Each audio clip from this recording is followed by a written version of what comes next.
Friends, स्वागत है आपका आपके अपने ही चैनल जगत क्लासेस में।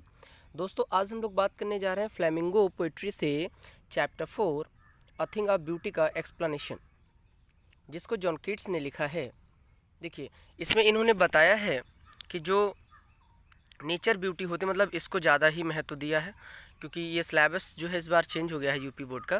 पहले एक चैप्टर हुआ करता था ट्री ब्यूटी, ठीक है, सेम उससे रिलेटेड है, थोड़ा सा चेंज है, लेकिन इसमें भी थिंग्स ऑफ ब्यूटी को ही इम्पोर्टेंट कहा जा रहा है, ठीक है। तो फर्स्ट एक्सप्लेनेशन देखेंगे, a thing of beauty is a joy for ever. A thing of beauty is a joy for ever. देखिए, जो एक सुंदर वस्तु होती है, वो हमेशा के लिए ही मतलब सुंदरता का विषय बनी रहती है, आनंद का विषय बनी रहती है।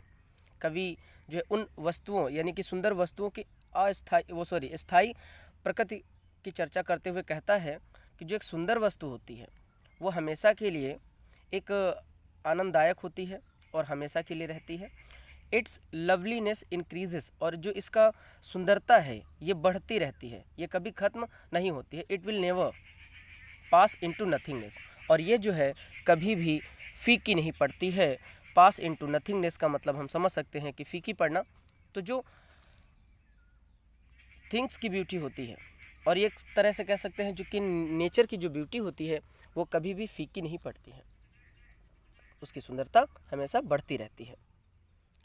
बट विल कीप, ठीक है। अ बोवर क्वाइट फॉर अस। अ बोवर का मतलब होता है छायादार स्थान। तो सुंदर वस्तुओं के दृश्य जो है सदैव के लिए हमारी स्मृति में संग्रहित हो जाते हैं और हमें उसी प्रकार शांति प्रदान करते हैं। And a slip full of sweet dreams, health and a quite breathing. देखिए, इस लाइन्स में हम ये समझ सकते हैं कि जो छायादार स्थान होते हैं हमारे लिए शांति देते हैं, यानी कि इस वक्त हम जहाँ पर हैं ये बहुत ही अच्छा एक प्राकृतिक दृश्य की तरह है। यहाँ पे पशु पक्षियों की चहचहाहट है, वृक्षों की छाया है, जो हमको भी इस वक्त शांति प्रदान कर रहे हैं। इसी तरह इसमें लेखक कहता है कि जो छायादार स्थान होते हैं ये हमको शांति प्रदान करते हैं। अच्छे से आगे लिखा हुआ है एंड अ स्लीप, और एक अच्छी सी नींद दिलाते हैं। स्वीट ड्रीम्स, अच्छे सपने आते हैं। एंड हेल्थ, यानी कि हमारी जो हेल्थ है ये भी अच्छी रहती है। एंड क्वाइट ब्रीथिंग, और हम लोग जो है अच्छे से कह सकते हैं मानसिक सुकून हमको मिलता है, हम ये कह सकते हैं। ब्रीथिंग का मतलब वैसे तो सांस लेना होता है, लेकिन यहाँ पर हम कहेंगे कि हम सुकून और मानसिक शांति प्राप्त कर सकते हैं ऐसे स्थानों पर, ठीक है। तो नेक्स्ट स्टेंजा देखते हैं, stanza number 2। Therefore on every morrow. Morrow का मतलब होता है मॉर्निंग से लिया गया है, सुबह से, ठीक है। तो there on every morrow are we wreathing. जो रेदरिंग है इसका मतलब है गूंथना, ठीक है। A flowery band to bind the to the earth.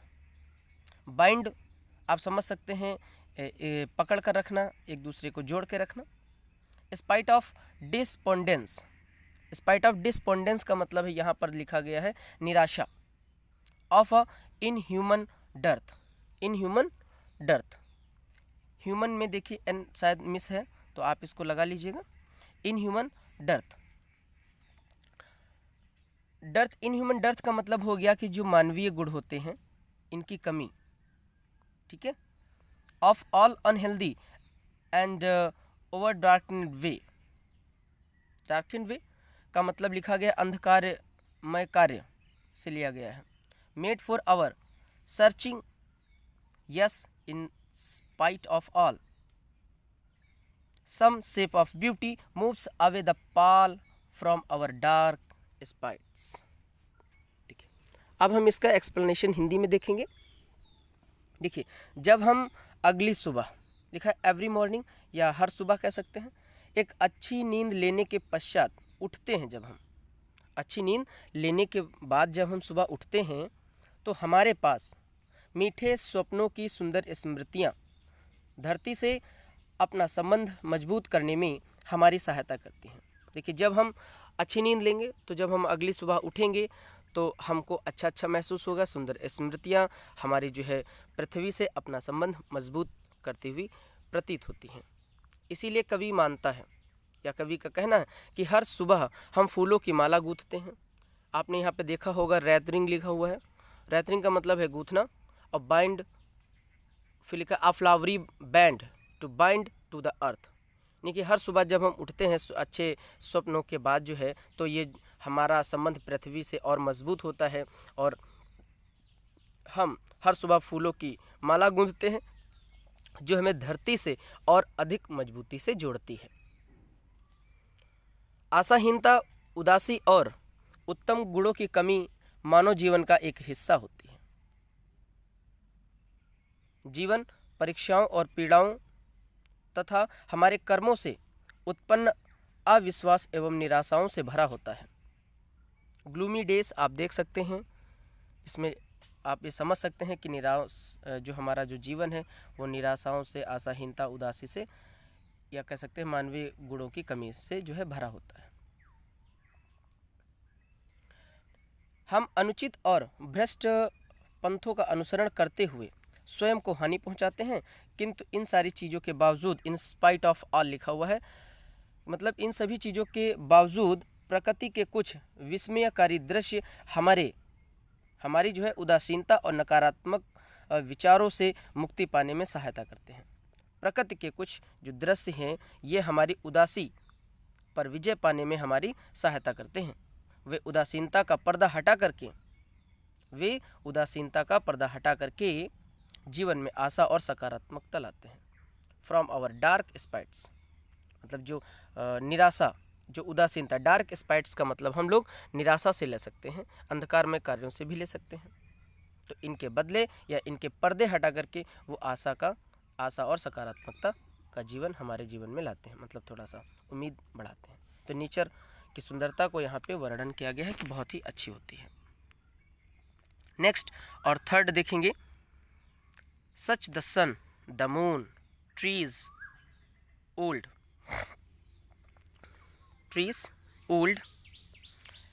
young sprouts, saddy bones,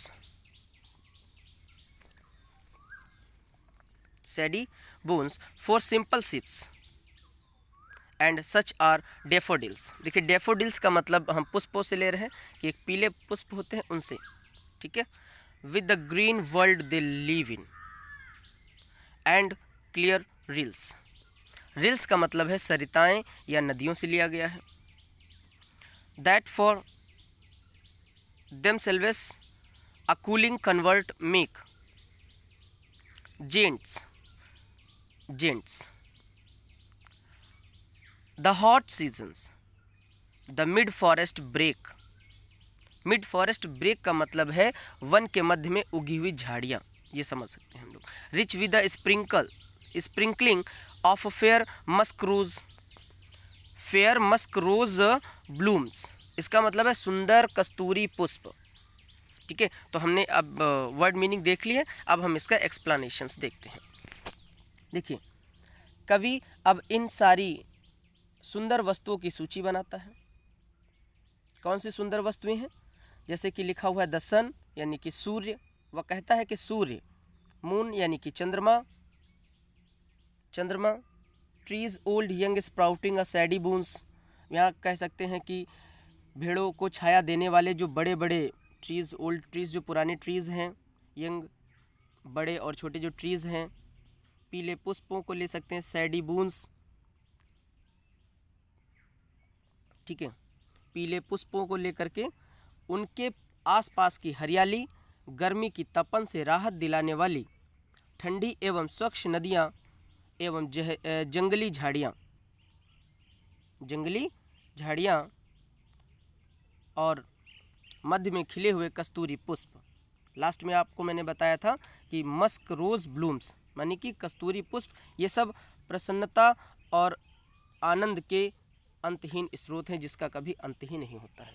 ये सारी चीज़ों को सुंदरता का विषय बताया है, कवि ने इन सभी चीज़ों को सुंदरता का विषय बताया है।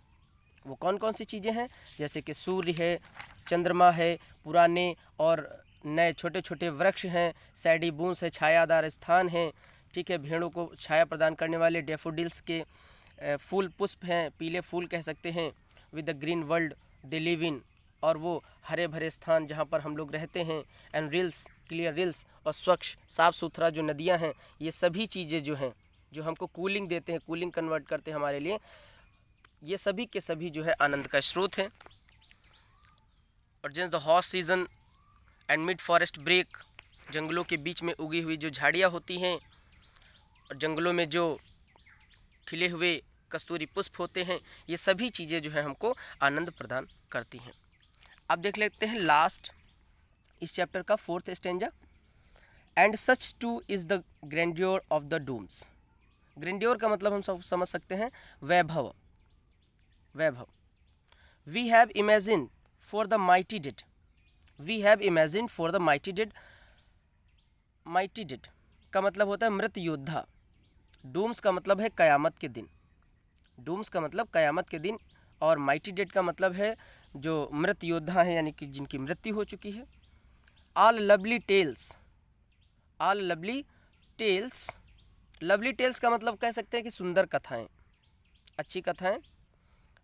दैट वी हैव हर्ड और रीड, जिसको हम लोगों ने सुना और पढ़ा है। And endless fountain in of immortal drink, immortal drink का मतलब है अमृत धारा। इमर्टल मतलब अनश्वर कह सकते हैं, जिसकी मृत्यु न हो तो वो अमर ही होता है। तो अमृत धारा पॉरिंग अनटू अस, पॉरिंग का मतलब है बहना, यानी कि छिड़कना भी समझ सकते हैं। Unto us from the heaven's brink, heaven's brink का मतलब होता है स्वर्ग के किनारे से किसी ने, समझ लीजिए, हम लोगों पर अमृत की धारा का फुहारा, फाउंटेन गिराया हो। तो अनुवाद देखेंगे। कवि अपनी सूची में आगे अन्य नाम जोड़ देता है, उसके अनुसार जो मृत्यु में भी सुंदरता है, यानी कि कयामत के दिनों में भी कह सकते हैं कि सुंदरता है, वह हमारे मृत पूर्वज जो मृत योद्धा हैं। दूसरी लाइन में देख सकते हैं लिखा है माइटी डेड।